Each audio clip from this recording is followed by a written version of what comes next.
Okay, so that's our first shloka. Now let's go to number 21, where Bhagwan will give you 4 more lakshans and 4 more sadhanas. Verse 21.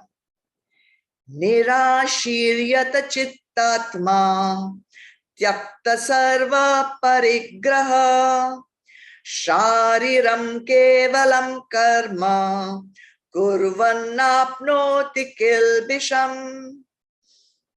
Having subdued his body and mind, having given up all objects of enjoyment, free from craving, he who performs sheer bodily action does not incur sin. Sin means karma. Let's take the meanings. Yat chitatma. Yat chitatma.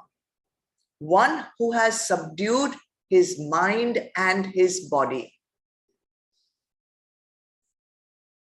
Nirashi. One who has no asha, expectation. Tyakta sarva parigraha. Given up all objects of enjoyment.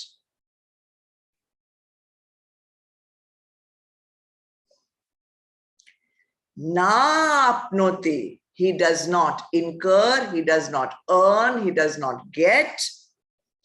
Kilbisham. Sin. Pap. Karma. Kurvanna, by doing. Kurvanna, by doing. Doing what? Action. Karma. Kevalam, only. Shariram, for maintaining the body. Shariram. So the one who has subdued his mind and body and who has given up all expectations, has also given up all objects of enjoyment, he will not get any karma because he is doing actions only for maintaining his body. All right. 4 more lakshans and 4 more sadhanas. This is number 5. Number 5 is nirashi. Nirashi, one who has no expectations from anyone. Now, it seems almost similar to the ones we have done in Shloka 20. When a karma yogi, a self-realized master, does something, any action, he knows very well he has no right to expect any particular result from that action. He knows very well that the law of karma is there, and whatever is his prarabdha to get, he will get. There's one very nice phrase in Vedanta. It says, Asha hi paramam dukkham. Asha hi paramam dukkham means expectation is the biggest cause of sorrow. Expectation is the biggest cause of sorrow. So he doesn't expect anything. And that is what makes him free. And that is what will make you free also. The biggest freedom is not waiting for somebody to do something back to you or to do anything for you. That is the biggest freedom and also the grandest joy, because you are free, you will feel joyful. When you're waiting to get something in return, or waiting for somebody to do something, or waiting for a situation to change, you are not free. Your mind will keep worrying about it. It will keep going till that thing happens. And God forbid, if it doesn't happen, that thing never stops. So therefore, the biggest joy and the greatest freedom is to be free of expectations. So our sadhana is very beautiful. We have done it very, very often before also. Change your expectations to glad acceptance. Whatever comes is okay. Doesn't come, that's also okay. And even don't even think of what will come and what will not come. Simply do and leave it. That's it. Nirashi. Number 6.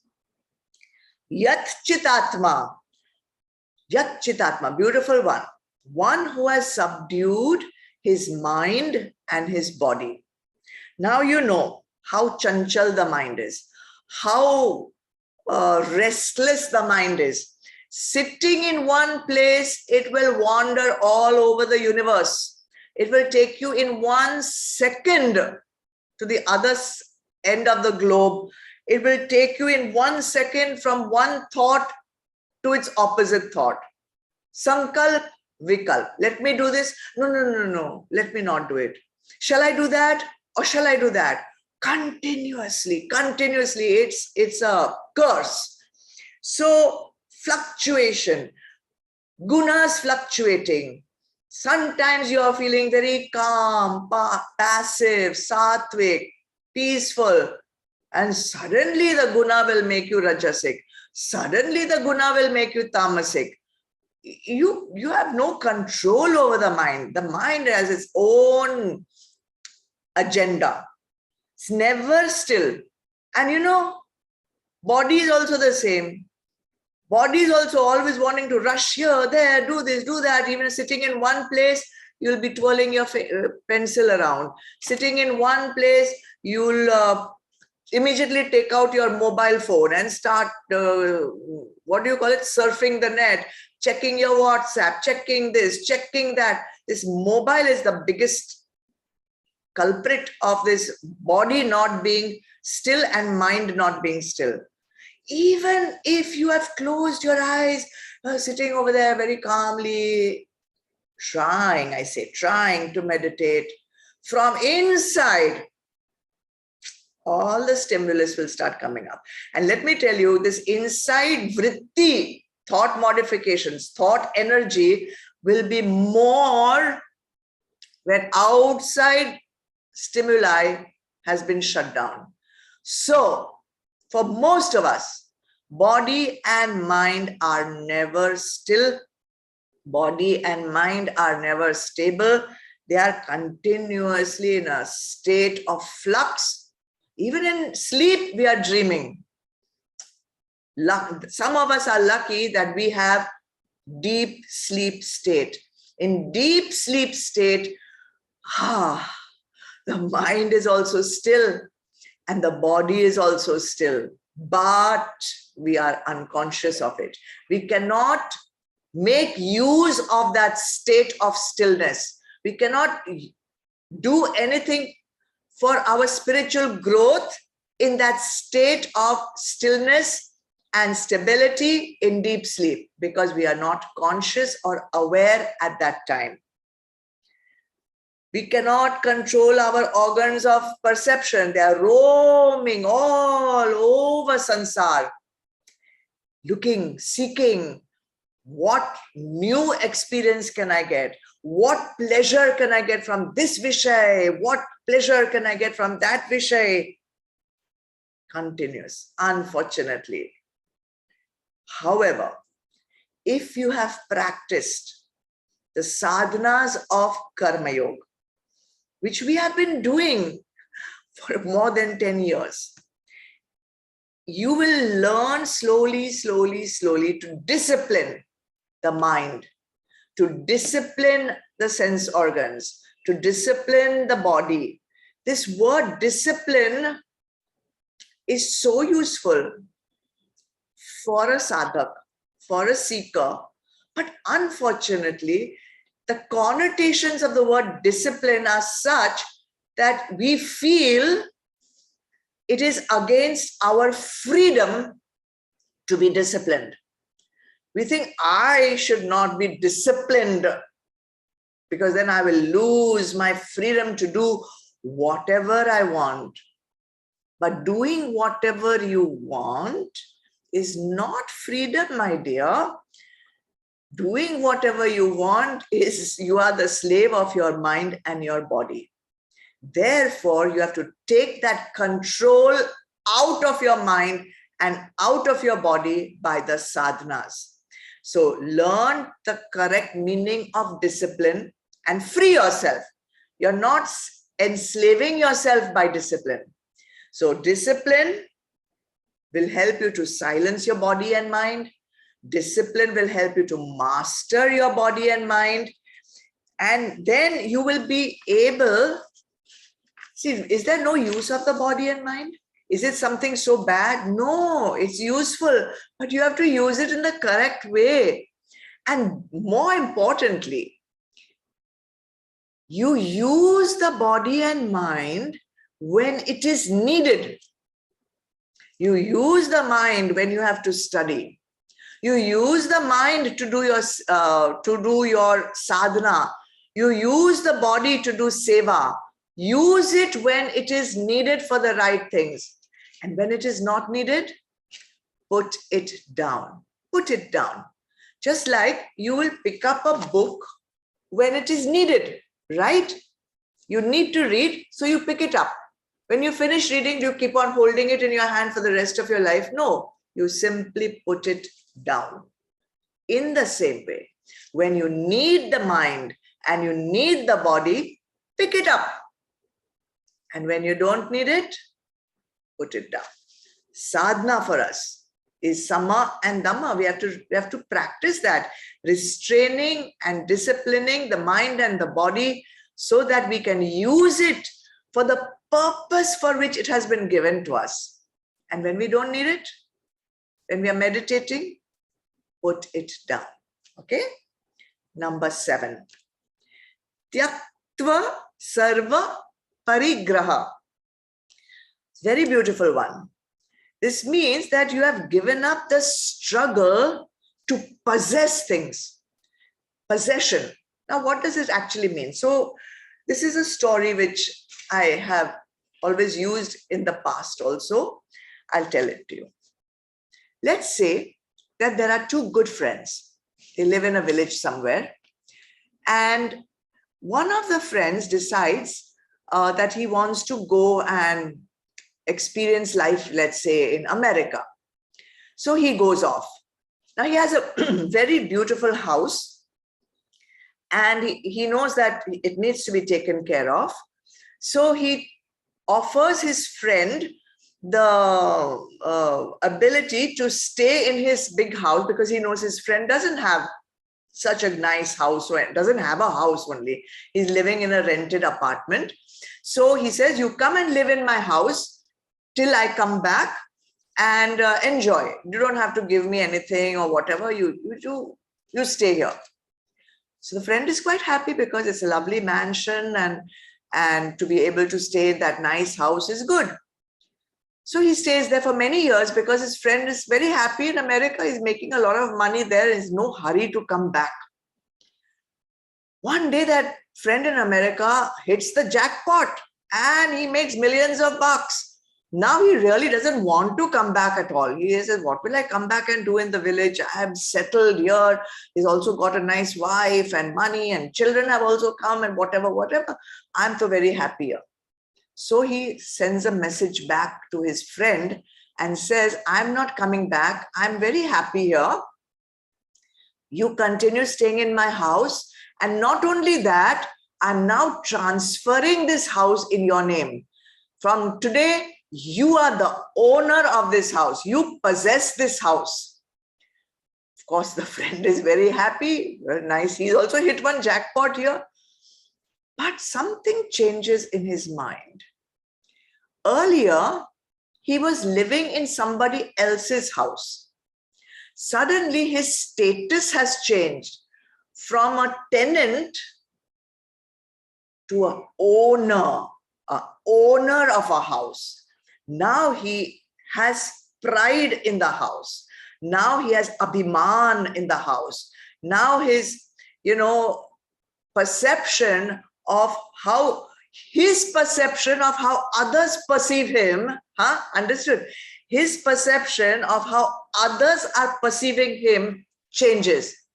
He thinks now people will give me, respect. Now people will think that I have value because I own this beautiful mansion. You understand?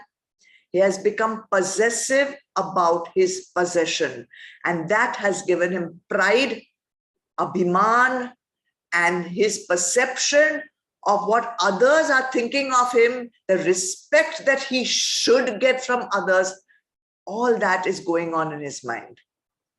So for many people, the sense of self is dependent on how much they own. How much is your bank? See, when you go to matrimonial websites, you have to write how much you own, what is your bank balance. When people come to arrange marriages, they're not interested in how the person is. They're not interested in the values that that person has. They're not interested in the values and sanskars of the family in which they're going to give their daughter for the rest of her life. They are only interested in how much do they own, what is their status in society, how many cars, how many houses, in how many countries. And God knows what all goes on in people's minds. If the boy is living abroad, good. Our daughter should go abroad and live, because now he's living in foreign land. So he must be very rich and he must be, got good status in society. What all we think, it's crazy. The value is put on how much you possess rather than the sanskars, rather than the values, rather than the personality of the person. So a man of self-realization, he knows very well that these possessions that we give so much importance to are just materials, and they are loaned to us. They are loaned to us for one particular lifetime only. We have not brought them with us, and we are not going to take them with us. We have come empty-handed, and we are going to go empty-handed of all these possessions. Therefore, he gives no importance to the sense of possession or the struggle that we do to get those possessions. We struggle day and night to acquire all these things. But for the Tattvavid, for the Karma Yogi, for the self-realized person, has no importance. He knows this has been loaned to me. It has been gifted to me because of my prarabdha, because of my past. And since it has been loaned to me, it can easily be taken away. It has been given to me temporarily. After some time, it will go back. He knows very well. So he does not struggle for possession. Whatever he has is good. He knows that neither I will improve my sense of self with these things, nor will I decrease by not having them. Therefore, I'm fine. I'm fine with whatever I have. Sadhana for you and me. Very important sadhana. We have to change the value that we give ourselves from the value of having to the value of being. Because the value of having has one more tail behind it, because to have, you have to do so much. So the struggle for possession of having has with it the struggle of doing. And my dears, it's never ending, because no matter how much you possess, if you have this value for yourself, no matter how much you have, you will never find it enough. You will always struggle to have more, which means you always have to struggle to do more. Therefore, you will have no time or inclination to be a karma yogi. You will have no time or inclination to be tattvavit. You will have no time or inclination or ability to be self-realized. Therefore, change your value from having to being. Okay? Tyaktva sarva parigraha. Number 8. Shariram kevalam karma. Meaning, the karma yogi does actions sheerly to maintain the body. Sheer bodily action. Whatever the karma yogi has, whatever is available for the karma yogi, for the realized master, he uses that to maintain his body. Nothing more is needed, nothing less is needed. I need to stay alive. And in order to stay alive, I need XYZ. And whatever that XYZ may be, that's the important part. Whatever that XYZ may be is always enough. It is always enough. You don't need more than what the universe has provided for you. Whatever else you get is over and above what you need. So there's no feeling in the mind of the karma yogi that he needs something more than what is available to him. He may have a lot available to him because that's his prarabdha, that is his punya from a past life. He may have very little available to him because that's also his prarabdha available to him based on his past life. Okay? Now, whatever he owns, whatever it may be, that XYZ, he will use it to fulfill his duty. That is his duty. That's why it's been given to him. By the way, that's why it has been given to him. What is that prarabdha? It is there for him to do his duty, to do his dharma. If it is there, he has got sufficient amount, good. He will do good with that, whatever is available. If less is available, then also is okay. He will manage with whatever he has. His needs will be minimal because his happiness is not dependent on whatever he has. So this is very important for us. We need to maintain our body. We have enough for that. Don't value yourself based on your possessions. Whatever you have, car, jewels, this, that, use it in the right way, but don't keep hankering for more. Use it for your sheer bodily action. So maintain. Sadhana is maintain the body. And why should he maintain? I will come to it in the next, one of the next sadhanas. Our sadhana is keep this body healthy. Our sadhana is to keep this body fit.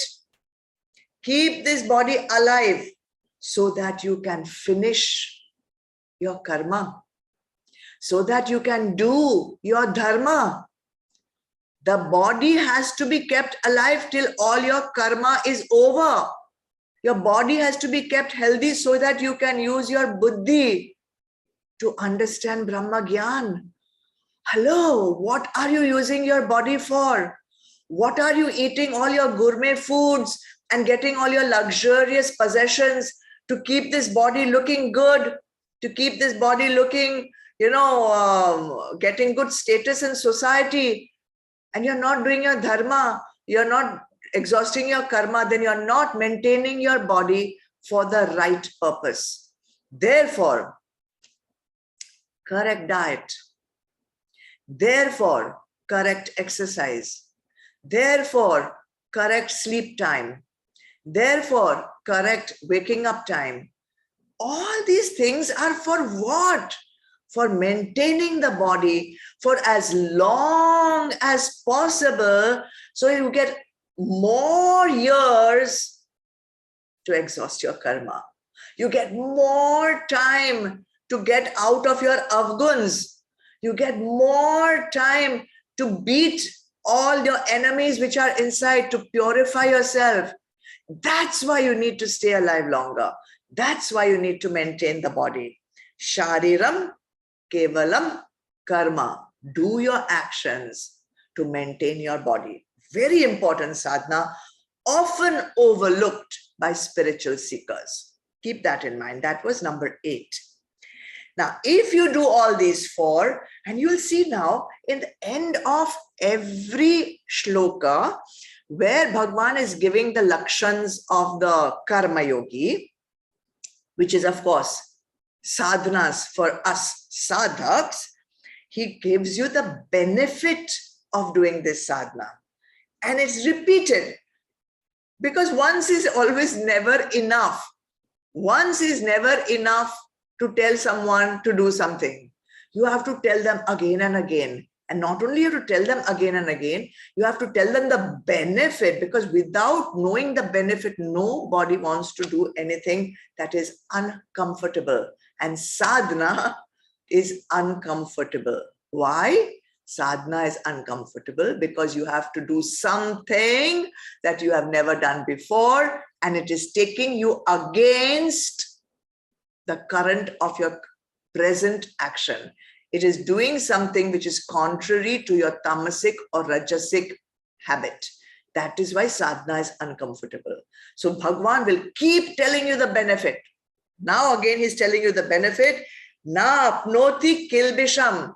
You do all this, huh? If you do all this, he does not incur sin. You will not incur sin. If you perfect these sadhanas, you will do all your actions, but you will not get any karma. Neither will you, even if you do all these good actions, without karta bhav, without bhokta bhav, you will neither get punya karma, nor you will get pap karma. And if you get neither punya karma nor pap karma, you are free. No need to come back in the cycle of life and death. You are in eternal anand. That's what you are. Lasting, permanent anand. So no need to return back to earth and go through this whole chakkar. Once again, Bhagwan reminds you of the benefit of this sadhana.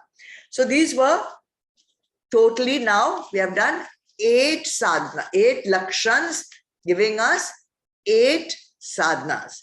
Number 22, let's go to some more of these lakshans and more of the sadhanas.